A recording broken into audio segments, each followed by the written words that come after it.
بسم اللہ الرحمن الرحیم۔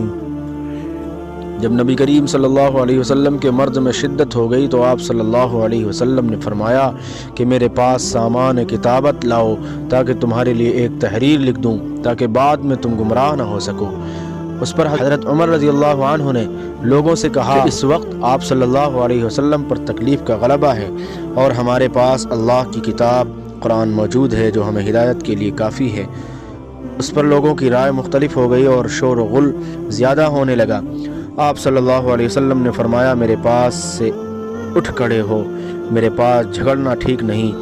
اس پر ابن عباس رضی اللہ عنہما یہ کہتے ہوئے نکل آئے کہ بے شک مصیبت بڑی سخت مصیبت ہے، وہ چیز جو ہمارے اور رسول صلی اللہ علیہ وسلم کے اور آپ کی تحریر کے درمیان حائل ہو گئی۔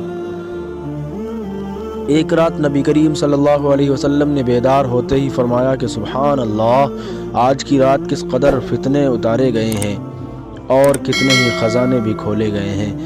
ان حجرہ والیوں کو جگاؤ کیونکہ بہت سی عورتیں جو دنیا میں باریک کپڑا پہننے والی ہیں وہ آخرت میں ننگی ہوں گی۔ حضرت عبداللہ بن عمر رضی اللہ عنہما نے فرمایا کہ آخر عمر میں ایک دفعہ رسول اللہ صلی اللہ علیہ وسلم نے ہمیں عشاء کی نماز پڑھائی۔ جب آپ صلی اللہ علیہ وسلم نے سلام پھیرا تو کھڑے ہو گئے اور فرمایا کہ تمہاری آج کی رات وہ ہے کہ اس رات سے 100 برس کے آخر تک کوئی شخص جو زمین پر ہے وہ باقی نہیں رہے گا۔ ایک رات میں نے اپنی خالہ میمونہ بنت الحارث رضی اللہ عنہا زوجہ نبی کریم صلی اللہ علیہ وسلم کے پاس گزاری اور نبی اکرم صلی اللہ علیہ وسلم اس دن ان کی رات میں انہی کے گھر تھے۔ آپ صلی اللہ علیہ وسلم نے عشاء کی نماز مسجد میں پڑھی، پھر گھر تشریف لائے اور 4 رکعت نماز نفل پڑھ کر آپ سو گئے۔ پھر اٹھے اور فرمایا کہ ابھی تک یہ لڑکا سو رہا ہے، یا اسی جیسا لفظ فرمایا۔ پھر آپ نماز پڑھنے کھڑے ہو گئے اور میں بھی وضو کر کے آپ کی بائیں جانب کھڑا ہو گیا تو آپ صلی اللہ علیہ وسلم نے مجھے دائیں جانب کھڑا کر لیا۔ تب آپ صلی اللہ علیہ وسلم نے 5 رکعت پڑھیں، پھر 2 پڑھیں، پھر آپ صلی اللہ علیہ وسلم سو گئے، یہاں تک کہ میں نے آپ صلی اللہ علیہ وسلم کے کھراٹے کی آواز سنی۔ پھر آپ کھڑے ہو کر نماز کے لیے باہر تشریف لے آئے۔ لوگ کہتے ہیں کہ ابو ہریرہ رضی اللہ عنہ بہت حدیثیں بیان کرتے ہیں اور میں کہتا ہوں کہ قرآن میں 2 آیتیں نہ ہوتی تو میں کوئی حدیث بیان نہ کرتا۔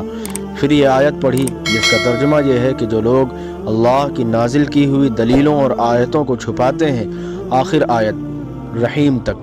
واقعہ یہ ہے کہ ہمارے مہاجرین بھائی تو بازار کی خرید و فروخت میں لگے رہتے تھے اور انصار بھائی اپنی جائیدادوں میں مشغول رہتے، اور ابو ہریرہ رسول اللہ صلی اللہ علیہ وسلم کے ساتھ جی بھر کر رہتا تاکہ آپ کے رفاقت میں شکم پری سے بھی بے فکری رہے، اور ان مجلسوں میں حاضر رہتا جن مجلسوں میں دوسرے حاضر نہ ہوتے، اور وہ باتیں محفوظ رکھتا جو دوسرے محفوظ نہیں رکھ سکتے تھے۔ میں نے عرض کیا یا رسول اللہ، میں آپ صلی اللہ علیہ وسلم سے بہت باتیں سنتا ہوں مگر بھول جاتا ہوں۔ آپ صلی اللہ علیہ وسلم نے فرمایا اپنی چادر پھیلاؤ۔ میں نے اپنی چادر پھیلائی۔ آپ صلی اللہ علیہ وسلم نے اپنے دونوں ہاتھوں کی چلو بنائی اور میری چادر میں ڈال دی۔ فرمایا کہ چادر کو لپیٹ لو۔ میں نے چادر کو اپنے بدن پر لپیٹ لیا، پھر اس کے بعد میں کوئی چیز نہیں بھولا۔ ہم سے ابراہیم بن المنذر نے بیان کیا، ان سے ابن ابی فدیق نے اسی طرح بیان کیا کہ یوں فرمایا کہ اپنے ہاتھ سے ایک چلو اس چادر میں ڈال دی۔ میں نے رسول اللہ صلی اللہ علیہ وسلم سے علم کے 2 برتن یاد کر لیے ہیں، ایک کو میں نے پھیلا دیا ہے اور دوسرا برتن اگر میں پھیلاؤں تو میرا یہ نرخرا کاٹ دیا جائے۔ امام بخاری رحمہ اللہ نے فرمایا کہ بلعوم سے مراد وہ نرخرا ہے جس سے کھانا اترتا ہے۔